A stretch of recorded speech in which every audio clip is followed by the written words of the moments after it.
See, I ring Curry to sort of help my laptop out. Twice they rung me. I did the survey thing and now they're ringing me again being like, we didn't catch you in, but you did catch me. Like, what? Hello, welcome back to my channel. This is a bit of a different look.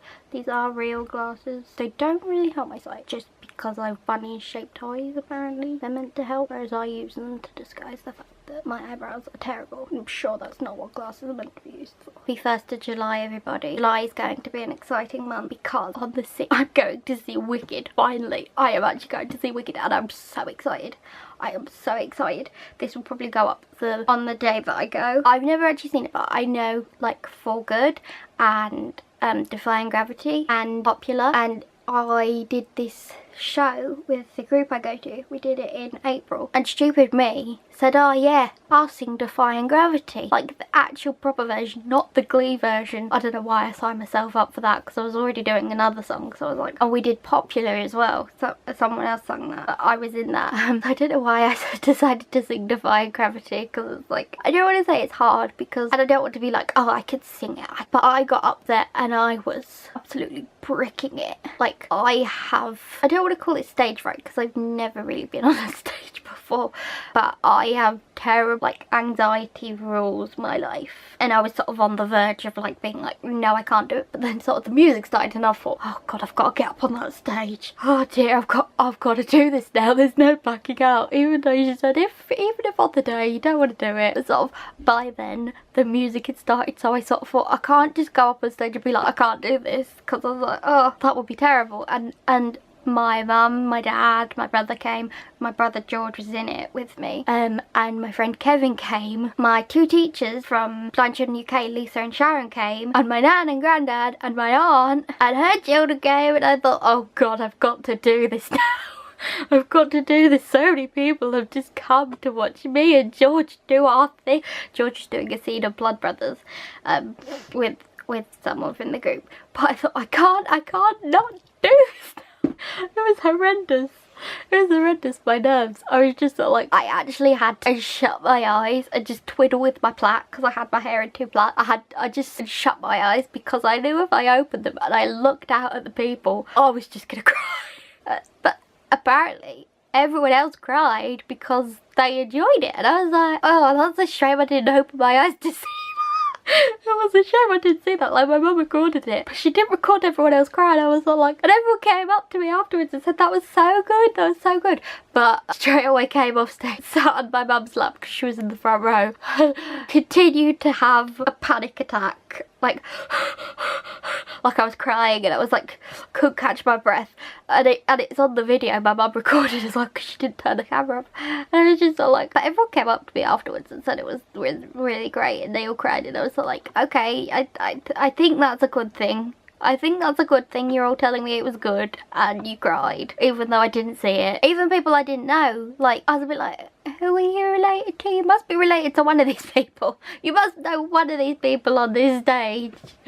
But yeah, so I'm really excited for that. That has been one of my dreams, to be able to go and see Wicked. And then I have multiple hospital appointments. I'm getting a DEXA scanner. If anyone's been in one of those, please do tell me. I'm actually quite looking forward to it because it's one of the things I've never done before at hospital. I've had numerous CTs, I've had numerous MRIs, but I've never had a DEXA scanner, so I'm very excited about that. And then I have Yalc, and I'm so excited about that. I am pretty much ready. I'm kind of nervous, but we shall see. I'm going with my mum and my brother. They're gonna go down to the Comic-Con bit while I go to all my panels and stuff, because I have them all written out. I have them all on my notes. Like, this is the one you're going to then, this is the one you're going to then. And we're staying in an apartment, which I'm quite excited for, so we can get numerous takeaways and it doesn't matter. Anybody that has a MacBook Pro, I hope you can feel my pain of shoddy memory. This is the 2nd time it's told me I have no disk space. Today I have a book video for you. Woo! Book notes, there we go. Writing month, that's what I say when I'm nervous. Like, I did this speech at school once for functional skills, and the whole time that's what they said. They said, oh, it was a very good speech. It was a very good presentation, except for the fact you kept saying like. And I was like, that's my nervous technique. Just how I get through it. Yeah, I don't know why people ask me to do speeches. Got a speech in November to do, so, you know, I must be doing something right. So, this video is gonna be a bit of a short one, I think, because I've read some books this month. I know I've read more than one book. I feel so proud of myself. Normally I only read one book a month. I've read 2. I'm really proud of that. So this is like my roundup of June, because we're now in July. And also I'm going to show you the book that I'm going to be reading this month. Well, hopefully 2. We'll push for 2, because I know I set myself to read 5 one. Like I did like a roundup thing to do 5, and I just about got 1 done. So I don't really do these anymore, unless sort of by miracle chance I do read more than 1 book. So, you know. So the first book I read it as like I keep saying read a lot. So I've read Shadow and Bone. Loved it. So then I moved on to Siege and Storm. And then I read Ruin and Rising by Leigh Bardugo. And I finished it! And I'm so proud. That is one thing I'm not good at. I'm not good at finishing series of books. Like, I still have the Daughter of Smoke and Bone series to finish. I've got 1 book left of that. Well, I need to finish the Fallen books by Lauren Kay. I've still got to finish Rapture. I'm halfway through the Fort Lynchman. I don't want to say I've not finished the Vendetta ones, because I'm caught up and I'm just waiting for the next book. And I know I will read that. I don't know, sometimes series just don't hold my interest. Especially when there's too many books. I found 3 books is enough for me. Like there's that Cinder, you know, the Lunar Chronicles. I love that book. And yet I've only read Cinder, but that's partly because it took forever for the next one to come out and I'd already started other books, so it went down on my list. But yes, I finished it. I really enjoyed it. I don't want this to be like a spoilery thing. I want it to sort of like anyone can watch this.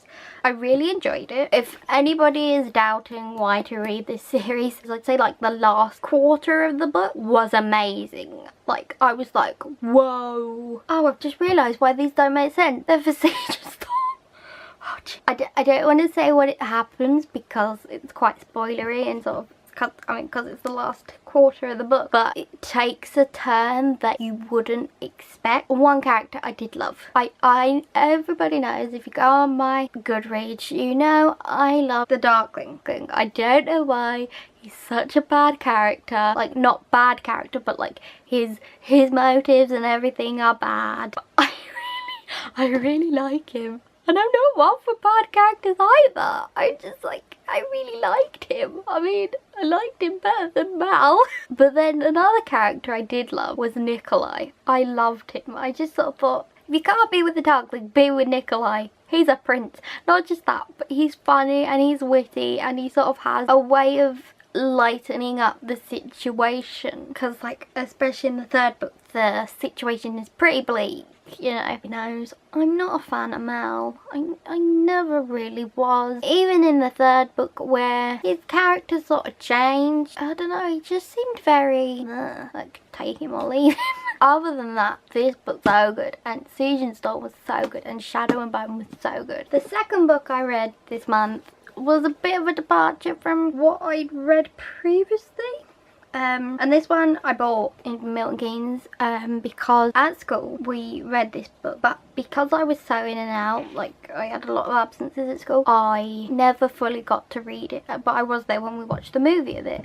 But I've always wanted to pick it up and sort of read that whole way through for myself. It is The Boy in the Striped Pyjamas by John Boyne, and it's quite a short book, so that's probably how I managed to read it all in a few days. One thing I would say about this book is I didn't find it as emotional as like people have portrayed it to be. But from the back, I expected myself to have quite a few like heart-wrenching moments, but I sort of didn't, and I don't know whether that's because I know the story already, like I've watched the movie and sort of I have read segments of the book, so I sort of know what's coming. But also I don't know whether it's because it is written so much in the way of Bruno that he's quite young, so all the other books I've read are quite, the characters are older, or it's not written from his viewpoint, it's written, so maybe if it was wasn't written from his viewpoint, but it was written in like a third person type way. I might have, because they need to get a whole, but then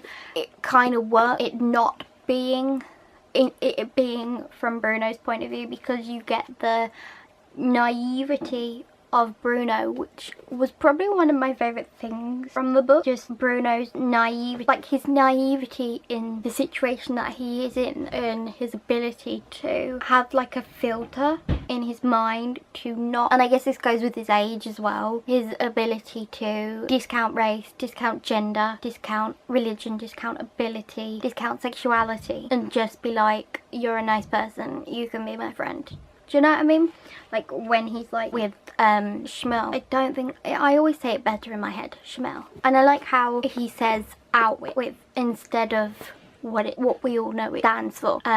It was sort of hinted at, like Auschwitz. I don't want to say the facts behind it, and how in the movie we see Pavel is killed ultimately. We don't see that, we just know attack Pavel in a very serious way, and that is what I like. You go on sort of like this innocent journey with him. I don't know what I expected, but I think I expected something different, but it did interest me. And I think, I don't want to say this is like a bridge end to, if you're interested in like the history of World War II and what happened to get to it is the starting point, but I think it is because it's sort of like, it doesn't delve too deep into it. That's also what I like, because it's just a story about a boy who became friends with another boy in extremely disastrous settings. The book I'm going to be reading this month, Beautiful Broken Things by Sarah Barnard.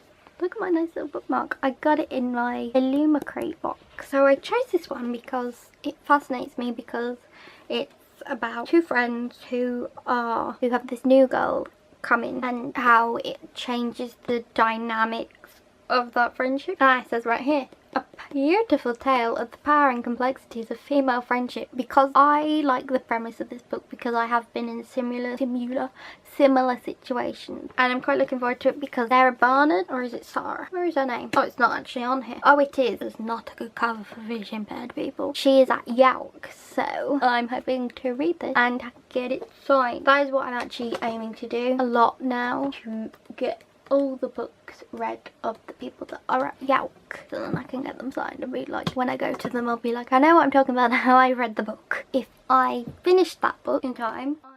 Hi, I'm watching this, editing this, and I've just realised I'm an idiot, because I thought, you know, I had a brainwave and I thought, that's not right, this is July, I'm going to Yalc in July, I won't be able to read Night Owls because she's not a Yalc, and I have other books to finish, so I probably won't be reading Night Owls. I'll probably be reading something else and trying to cram in all the books before Yalc. Help. Jack is hiding a piece of himself. That's a lot of books.